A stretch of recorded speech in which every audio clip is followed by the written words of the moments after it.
दिन भर दिन भर ला एक आसन बिछाओ, बैठा हो, आओ बच्चे बैठो,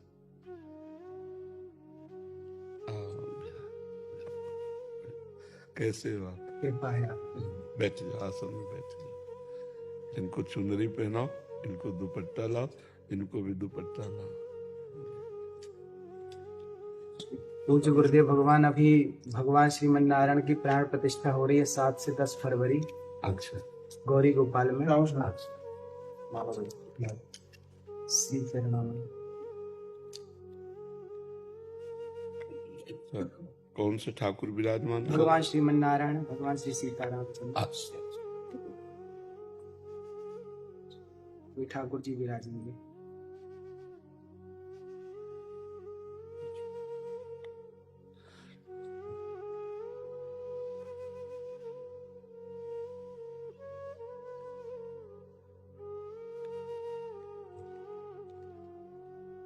ये हमारे लिए जी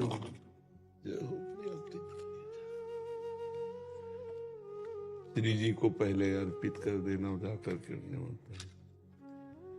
तो बस इतना अपने जीवन में ध्यान रखना कि कभी अर्थ की लोलुपता ना आने पाए, धर्म की प्रधानता रहे और वाणी शास्त्र संयम से रहे और अर्थ चरणों में रहे। मस्तक पर कभी अर्थ न चढ़ने पावे, अर्थ नहीं, मस्तक तो सिर्फ भगवान के लिए है, अर्थ चरणों में, मस्तक पर भगवान और वाणी में शास्त्र सम्मानित शब्द, तो सदैव विजयी रहोगे। जहां कहीं हमारे अंदर अर्थ की प्रधानता आ जाएगी, दिमाग अर्थमय हो जाएगा, वहां हम हार जाएंगे। संसार में अर्थ ही सब कुछ नहीं होता, एक प्रतिष्ठा भी होती है। तो आप अपने पीछे भी जैसे आए थे तो आपको यही कहा था कि बहुत सावधान, क्योंकि अगर 100 लोग आपको प्रणाम करने वाले हैं तो 5 आपको गिराने वाले भी हैं। उन 5 के सामर्थ्य आप तक ना पहुंच पाए, इसलिए अर्थ प्रधानता मत रखना, सदैव धर्म का आश्रय रखना और वाणी से शास्त्र सम्मत, जो शास्त्र सम्मत नहीं थे, जैसे हमसे कोई पूछा तो हम कहते थे हमको ज्ञान नहीं, हमने संतों से सुना है, जो शास्त्र से पढ़ा है वो हम आपको बता देते, जो नहीं पढ़ा हमें नहीं ज्ञान, बस भगवत प्राप्ति की चर्चा कीजिए। जैसे कोई प्रश्न करता है तो ऐसे जरूरी नहीं कि हर प्रश्न का उत्तर हम दे दें। निमि जी महाराज नवयोगीश्वरों से प्रश्न करते हैं कर्म के विषय में और कहते हैं यही प्रश्न हमने सनकादि से किया था, उन्होंने उत्तर क्यों नहीं दिया था? तब निमि जी को नवयोगीश्वरों में योगीश्वर बोलते हैं, उस समय आपकी बाल्यावस्था थी, आप अनाधिकारी थे, इसलिए सनकादि ने आपको उत्तर नहीं दिया। तो जरूरी नहीं कि अनाधिकारी को उत्तर दिया जाए, अगर अनाधिकारी अनाधिकारी है तो मौन, हम असमर्थ हैं आपके प्रश्न के उत्तर। दूसरा प्रश्न कीजिए, कहीं भी निमंत्रण हो, कहीं भी आपको बुलावा हो, पहले देखो कि मुझे यहां जाने से धर्म प्रतिष्ठा इस पे आंच तो नहीं आएगी। अगर आंच आ रही तो बिल्कुल ना, अगर हमारे धर्म की प्रतिष्ठा हो रही है और हमारे समाज इस बात को प्रशंसा करेगी तो हम जाएंगे, अन्यथा नहीं जाएंगे। ये जीवन में आप कोई सहयोगी नहीं है आपका, भगवान के सिवा कोई सहयोगी नहीं है। जिसको तुम सहयोगी मानोगे वही तुम्हारी जड़ काटने की चेष्टा करेगा। तुमको अपने पैरों के बल खड़ा होना है, भगवान के बल से। हमारी बात एक सूत्र समझ लो, प्रश्न का उत्तर वही दो अधिकार के अनुसार, जानकारी के अनुसार। वो अधिकारी होना चाहिए, आपको जानकारी होनी चाहिए। आप वहीं जाइए जहां आपकी प्रतिष्ठा, आपके धर्म की प्रतिष्ठा में आंच ना आवे। अर्थ उतना भावना कीजिए जितने से सेवा सामग्री सब सुरक्षित चलती रहे, वो भगवान देते रहते हैं, उसके लिए ऐसे करने की जरूरत नहीं। अगर हमारी सात्विक प्रवृत्ति से यश प्रवृत्ति बढ़ रही तो कोई हानि की बात नहीं, लेकिन यदि वो थोड़ा भी गिर करके बढ़ रहा है यश, तो वो यश सम्माननीय नहीं होता। साधु सभा में यश वही सम्माननीय होता है जो धर्म के अनुसार और गौरव के अनुसार बढ़ता है। तो आप गौरववान बनिए और धर्मनिष्ठ बनिए, जो आपके जीवन को आगे और प्रकाशित करे। कोई सहयोगी नहीं, पहला शब्द याद कर लो, जिसे तुम सहयोगी समझ रहे हो वही तुम्हें नीचा दिखाने की कोशिश करेगा। आपको अगर उन्नतिशील बहुत समय तक टिके रहना है धर्म क्षेत्र में, तो आपको अपने पैरों के बल खड़े होना पड़ेगा। इसके लिए आपको परिपक्व रहना होगा, स्वयं परिपक्व रहना होगा। यश बढ़ने में वर्षों लगते हैं, धूमिल होने में 2 मिनट लगते हैं। 2 मिनट में सब चौपट हो जाता है।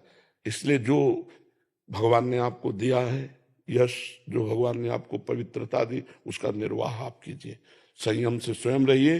कहीं भी कभी भी जो भगवान ने अर्धांग में विराजमान कर दिया इसके सिवा कभी दृष्टि नहीं डालनी, नजर नीची करके बात करो, उत्तर दिया, खत्म खेल। कभी किसी से किसी तरह का लगाव ना होने पावे तो कभी जीवन में तुम्हें कोई गिरा नहीं सकता। यही होते हैं कंचन कामिनी, गिराने वाले। कीर्ति तो हरि के द्वारा दी हुई होती है, वो अपने प्रयास से नहीं आती, हरि के प्रयास से आती है। न कामिनी में कभी आकर्षण हो, न कंचन में कभी आकर्षण हो। कंचन तो अपने आप बरसेगा जब हम धर्म में चल रहे हैं। जैसे समुद्र में बिना बुलाए नदियां अपने आप जा रही, ऐसे धर्मात्मा पुरुष के पास समस्त वैभव अपने आप आ जाता है। खूब आनंदित रहो, प्रसन्न रहो और हमारे सनातन धर्म को आगे बढ़ाओ। जब कभी कोई सत्संग करो उसमें नाम की प्रधानता जरूर करो, क्योंकि कलयुग में केवल नाम के द्वारा कल्याण हो सकता है। शास्त्रीय सिद्धांत भी है, कृत्युगे ध्यायते विष्णु त्रेतायाम जयते मखई द्वापरे परिचर्यायाम कलो तद्धर कीर्तनात्। हरि कीर्तन के सिवा कुछ नहीं है। ना कोई यज्ञ हो सकती है इस समय, अपवित्र घी आ रहा है, अपवित्र धान्य और जौ आदि हो गए, कहां से यज्ञ होगा? त्रिकाल संध्या करने वाले कौन है? कोई बिरला ही कोई होंगे जो त्रिकाल संध्या करे। ध्यान, मन इतना चंचल, ध्यान कैसे लग सकता है? पूजा, इतनी वासनाएं बढ़ी हुई हैं कि उपासना कैसे बन रही? तो एक ही रह गया है, नाम जप, नाम कीर्तन, गुण कीर्तन, श्रवण, बस इसी के द्वारा भगवत प्राप्ति हो जाएगी। खूब भागवत कथा सुनाओ, खूब भगवान नाम का प्रचार करो, स्वयं नाम जप करो, धर्म से रहो, यही हमारी प्रार्थना। पर जी ऐसे स्थानों में भी जाना पड़ता है जहाँ एकदम विमुख हैं, जो हाँ, कोई गांव जब हम कथा के लिए जा रहे हैं तो हम भगवान को श्रोता बना करके बोल रहे हैं, लेकिन हम अर्थ की किसी प्रधान स्थिति पे ऐसे लोगों के पास नहीं जाते जहां से उपहास हो, बिल्कुल नहीं। बहुत अपने को संभालिए, इससे जो है ना तुम्हारी मर्यादा बढ़ती चली जाएगी और तुम आगे उठते चले जाओ। तुमसे कोई बात पूछे आके उत्तर दे दो, तुमको कहीं जाने की जरूरत नहीं है। उसे अर्थ की व्यवस्था की मत सोचो कि इतनी माताएं, इनकी व्यवस्था भगवान देने वाला है, वो घर बैठे सबका पोषण करता है, सबका पोषण हो रहा है। कभी किसी से ऐसे नहीं, देनहार कोई और है, देत रहे दिन रात।